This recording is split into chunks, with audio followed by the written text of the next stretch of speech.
This video is sponsored by DistroKid. If you're looking to officially distribute your music to major streaming platforms like Spotify, iTunes, Apple Music, all the rest, they are a choice music distributor for so many artists and producers, myself included, and we'll be getting into reasons why they're the best later in this video.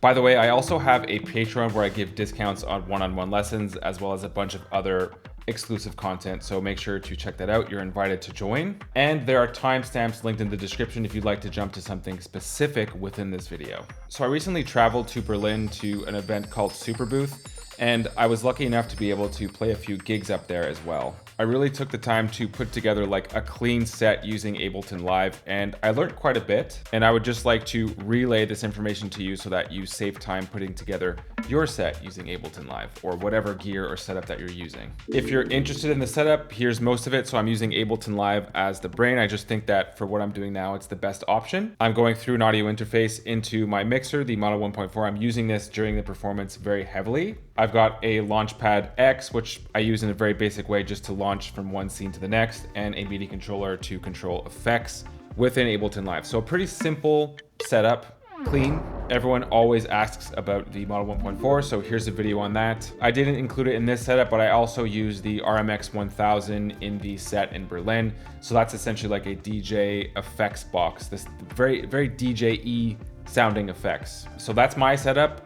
Let's focus on organizing parts within Ableton Live. That's the focus of this video. So voice division and cues. So voice meaning like how you split up your stems. In my case, I'm basically just remixing stems from original tracks that I've already released on Spotify using DistroKid. And so if you look at these stems within each scene that I'm using, it's basically just like little loop points within the entire track of that particular instrument. And so all of those parts are organized here. And then within that, if I want to, like, let's say, sit on a loop for a bit and just vamp, maybe play with effects on the RMX 1000 or through the mixer, I could do that. So it's like just little cue points. And so if I just play a random loop here, I've got drums on this track here. So this is routed through Ableton and it coincides with this here, Sasquatch full groove loop. And then this is the melodic part.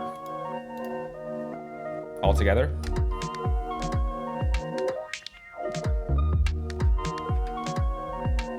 I actually originally had more stems per track. Like I had it split up drums, bass, synth, and then maybe like a lead part. But with this particular setup, I didn't want to overly complicate things. So I felt like 2 stems was enough for me per track. You know how it is, electronic music setups, it's basically a world of iterations. I'm sure that this is just another iteration and setups will change over time. That's what this whole channel is about. So because I'm using a mixer, I've set these up into queues. So if I could like open and close these queues if I'd like, I choose to keep them open just so I have a nice visual from one track to the next or one scene to the next. Having 2 queues is a very DJ-y thing to do, right? Q1, Q2, and it just makes it a lot easier to transition from one track to the next using my mixer. And so as I'm sure you can guess, these are the 2 channels for Q2. So drums on Q2, melodic on Q2.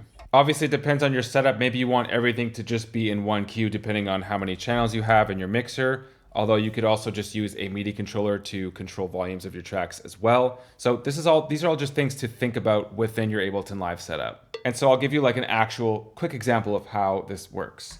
So I'm actually gonna play both of these. So now both are playing, you can see through the mixer. These are not sounding, obviously.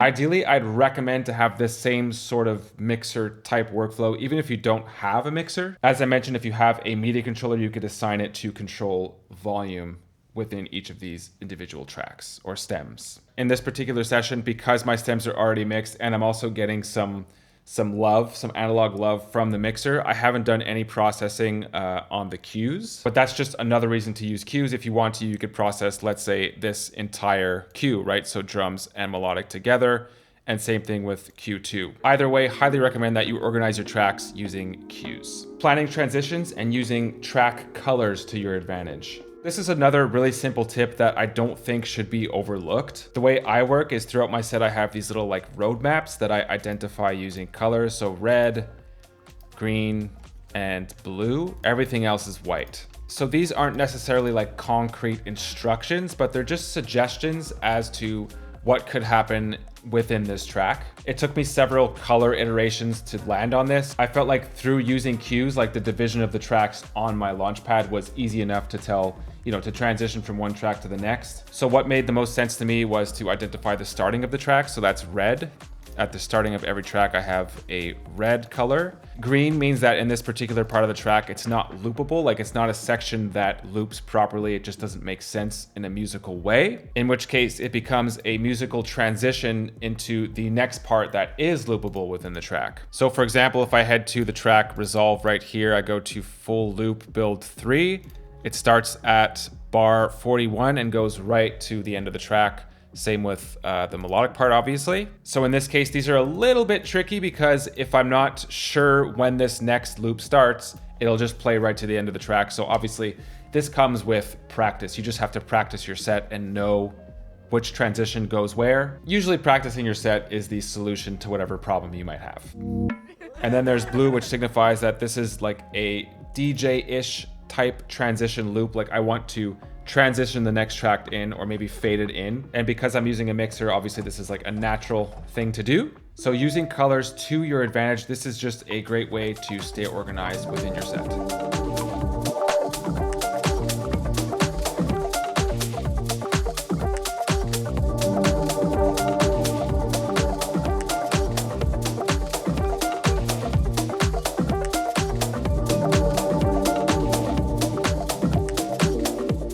Another important thing is effect swapping and assigning Midi to your effects as well, because that's sort of the nature of the beast. You're going to want to swap out effects and experiment with different things that are assigned to your, let's say, your Midi controller. And there's a little trick here that will help your effects sound better and also help you save time as well. But before getting to that, let's talk about today's sponsor, DistroKid. Here's a few reasons why you should be using DistroKid as opposed to other music distribution platforms, especially if you're an independent artist or producer. Firstly, they're on the cutting edge of social media and new music promotional tools. They're definitely the pioneers in that sense because their platform depends on people like us, independent artists and producers, to use these tools to promote our own music. The amount of stores or streaming platforms that DistroKid distributes to is insane. And they also keep up to date with smaller or up and coming platforms that you might not even know about or have access to. So a perfect example of this is a platform called KKBox, which DistroKid distributes to. You think that Spotify is my biggest streaming earner, but it's actually not. KKBox is, so thank you DistroKid for keeping track of that. DistroKid does not take a cut. They deliver 100% of streaming royalties to you,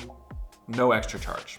Independent artists and producers, there is a reason why DistroKid distributes 1/3 of the world's music, which is insane. Okay, back to the video. Not sure about you, but swapping effects in and out of my set is something I do a lot. And so you're gonna wanna build a utility into each and every one of your effects for 2 reasons. Reason 1 being, let's say I've assigned this knob right here to the utility on my delay. And now if I perform using this knob, I get a nice little tail at the end there.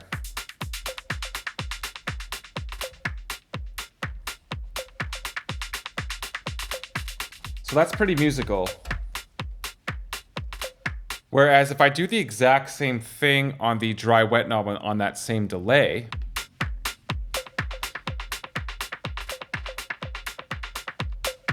right? So when I take it back down to 0, you just lose it. There's no tail at all.